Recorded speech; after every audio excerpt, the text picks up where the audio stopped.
ఇలా ఒక్కసారి చేసి ట్రై చేసి చూడండి. కర్రీ సూపర్గా ఉంది. టేస్ట్ మాత్రం ఏం కర్రీ అంటారా, కాలీఫ్లవర్ అండి.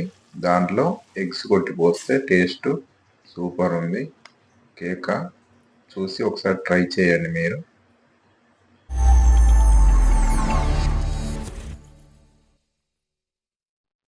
Welcome to middle class family. ఈరోజు మన రెసిపీ వచ్చి కాలీఫ్లవర్ అండి. దాంట్లోకి ఒక 4 ఎగ్స్, ఒక 2 టమాటా, ఉల్లిగడ్డ, ఒక 4 మిర్చి, ఒక పుదీనాకు కొంచెం, ఒక పెద్ద ఉల్లిగడ్డ, ఒక 2-3 టమాటాలు అండి పెద్దవి. ముందే ఎగ్స్ మంచిగా కొట్టి ఒక బౌల్లో వేసి ఉంచుకోండి. ఈరోజు మన కర్రీ కొత్త టేస్ట్ అండి. మన కర్రీ నచ్చినట్టయితే ఒక లైక్ కొట్టండి, సబ్స్క్రైబ్ కొట్టండి, కామెంట్ చేయండి. ఆవాలు జీలకర్ర వేసేద్దాం. వేసిన తర్వాత ఒక కప్పు ఉల్లిగడ్డ, కొన్ని పచ్చిమిర్చీలు అండి మన కోసం ముందే రెడీ పెట్టుకున్నాం కదా, అవి కూడా వేసేద్దాం. తర్వాత కొంచెం అల్లం వెల్లుల్లి పేస్టు, ఆ తర్వాత కొంచెం పుదీనాకు. టేస్ట్ బాగుంటుందండి పుదీనాకు వేస్తే, ఏంటంటే మనం ఎగ్స్ పోస్తాం కాబట్టి కొంచెం ఫ్లేవర్ బాగుంటుంది కాబట్టి. తగినంత సాల్ట్ వేసుకోండి. ఇది మొత్తం ఆయిల్లోనే మంచిగా ఎరుపు కలర్ వచ్చేంత వరకు గోలియాలి. గోలిచ్చిన తర్వాతనే మనం ముందే కాలీఫ్లవర్ మొత్తం పువ్వు అండి, కాలీఫ్లవర్ అది కూడా ఎగ్ లాగా టేస్ట్ భలే ఉంటుంది. ఇంకా ఎగ్స్ అయితే చాలా టేస్ట్ ఉంటుంది. కొంచెం చిటికడంత పసుపు వేసుకోండి. పసుపు వేసుకున్న తర్వాత అది కూడా మంచిగా కలిపేసేయండి. ముందే కాలీఫ్లవర్ మంచిగా నీట్గా చిన్న చిన్న ముక్కలుగా కట్ చేసుకొని ముందే నీట్గా మంచిగా వాటర్లో వేసి 1-2 సార్లు మంచిగా శుభ్రంగా కడుక్కోండి. ఎందుకంటే డస్ట్ ఉంటుంది కాబట్టి నీట్గా కడుక్కోవాలండి. కడుక్కున్న తర్వాత ఇప్పుడు మనం అందులో ఆయిల్లో వేసి టమాటా మనం ముందే కోసి పెట్టుకుంటాం కదా, ఆ టమాటా కూడా అందులో వేసేసి మంచిగా కలుపుకోవాలి. ఆయిల్ మొత్తం పట్టేటట్టు కలపాలండి. ఆయిల్లోనే మంచిగా గోలియాలండి వీటిని. కానీ మనం ఎప్పుడు కానీ ఇందులో మాత్రం ఒక చుక్క వాటర్ కూడా వేయకూడదు.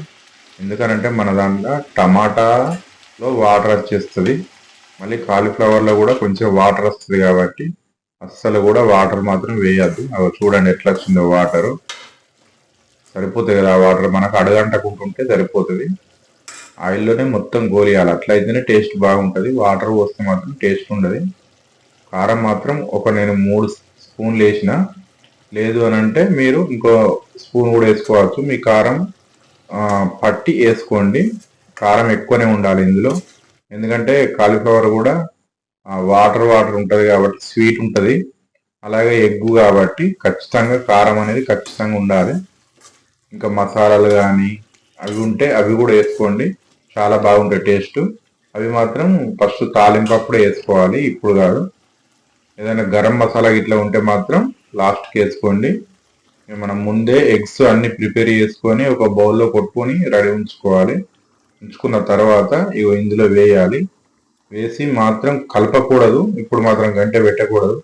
ఎందుకంటే హీట్ కావాలి. హీట్ అయిన తర్వాతనే మనం గంట పెట్టి కలవాలి, లేకుంటే వేరే టేస్ట్ చేంజ్ అయిపోతుంది. ఇవి ఎలా అయింది చూడండి, సూపర్ అయింది కదా. ఇప్పుడు హీట్ అయింది. ఇప్పుడు మనం కొంచెం కొంచెంగా కలుపుకుంటా చూడాలి, ఒకటేసారి కలపద్దు. అట్లా కలుపుకుంటూ చూడాలి. అడుగు కూడా అంటనీయకుండా జాగ్రత్తగా ఉండాలి. ఇలా మన కాలీఫ్లవర్ చిన్న చిన్న ముక్కలు ఏర్పడతానే చూడు. కాలీఫ్లవర్ ప్లస్ ఎగ్గు అంతా ఒక్కలాగే అయిపోయింది. సేమ్ కలర్ కూడా అలాగే అయిపోయింది. 2 కలర్స్ ఒకటి తీరు ఉంటాయి కదా, కాబట్టి అలానే అయిపోయింది. కాసేపు మంచిగా స్లిమ్లో పెట్టి కాసేపు ఉంచుదాం. స్లిమ్లో పెడితే ఏంటంటే మంచిగా ఫ్రై అవుతుంది కాబట్టి. చూడండి ఎలా పొగలు వెళ్తుందో. మంచిగా గుప్పడంతా కొత్తిమీర వేసుకోండి, ఎంత వేసుకున్నా నో ప్రాబ్లం. ధనియాల పౌడర్ మాత్రం ఖచ్చితంగా వాంటెడ్గా వేసుకోండి, చాలా బాగుంటుంది టేస్ట్. కానీ అడగంటద్దు, అడగంటితే మాత్రం మొత్తం టేస్ట్ అంతా చేంజ్ అవుతుంది కాబట్టి చాలా జాగ్రత్తగా అడగంటకుండా మధ్య మధ్యలో ఖచ్చితంగా కలుపుకుంటూ ఉండాలి. మీకు నేను మొత్తం చూపెట్టలేదు, మధ్య మధ్యలో కలిపేది కూడా. మీరు మాత్రం కలుపుకుంటా చూసుకుంటా ఉండాలి. రెడీ అయిపోయింది మన కాలీఫ్లవర్ ఎగ్ కర్రీ అండి. ఇది చపాతీలోకి తినొచ్చు, పూరీలోకి తినొచ్చు, వైట్ రైస్ లోకి తినొచ్చు. చాలా బాగుంటుందండి. వేడి వేడి ఉన్నప్పుడే తినండి. టేస్ట్ సూపర్ ఉంటుంది. ఈ వీడియో మీకు నచ్చినట్టయితే లైక్ చేయండి, సబ్స్క్రైబ్ చేసుకోండి ఫ్రెండ్స్. బాయ్. ఇంకో వీడియోతోని మళ్ళీ కలుద్దాం.